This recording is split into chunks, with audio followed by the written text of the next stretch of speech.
So radial arm saws have fallen out of popular usage these days. They're not really portable, they're not all that precise, and they're prone to cutting off appendages. But they had some features that made them very interesting, and one of those is that you had the ability to set the depth of your cut. This let you cut grooves and dados really easily without setting up your table saw with the dado stack on it or a router table.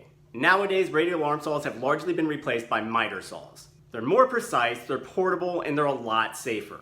But one of the few drawbacks is that they only seem to make full through cuts. That is, a cut that travels all the way through your piece. What most people don't realize though is that MITER saws can also make partial depth cuts, just like a radial arm saw. There's a couple tricks to doing this, and today that's what we're talking about on the Honest Carpenter Show. I actually showed this a couple weeks ago in my kerf bending video, but I didn't really discuss it. Let me point out a little feature to you. It's this gadget right here. Most MITER saws have it and barely anybody uses it. But this feature is actually a very effective built-in depth stop. When it's disengaged, I can swing the blade down all the way through the cut. But if I just rotate down this little lever, the threaded rod by the motor runs right into it. This prevents the blade from dropping any further. So by keeping this lever down and adjusting the position of the bolt, you can control the depth of your cut.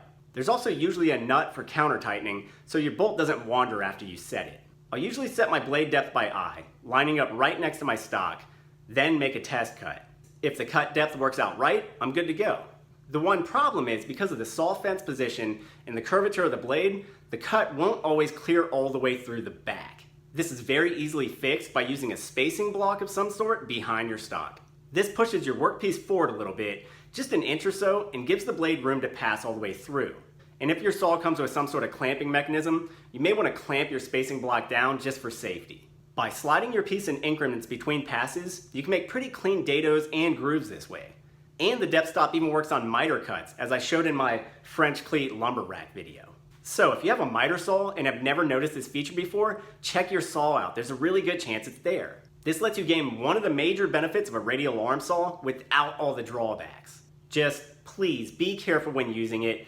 Read your saw manual and take all safety precautions. What'd you think? Is that helpful? Did you learn anything new? Let me know down in the comments. And remember that I mostly only cover interesting DIY topics here. But please remember that we consult on much more serious issues for homeowners at thehonestcarpenter.com. My father, Ross James, is our lead consultant now.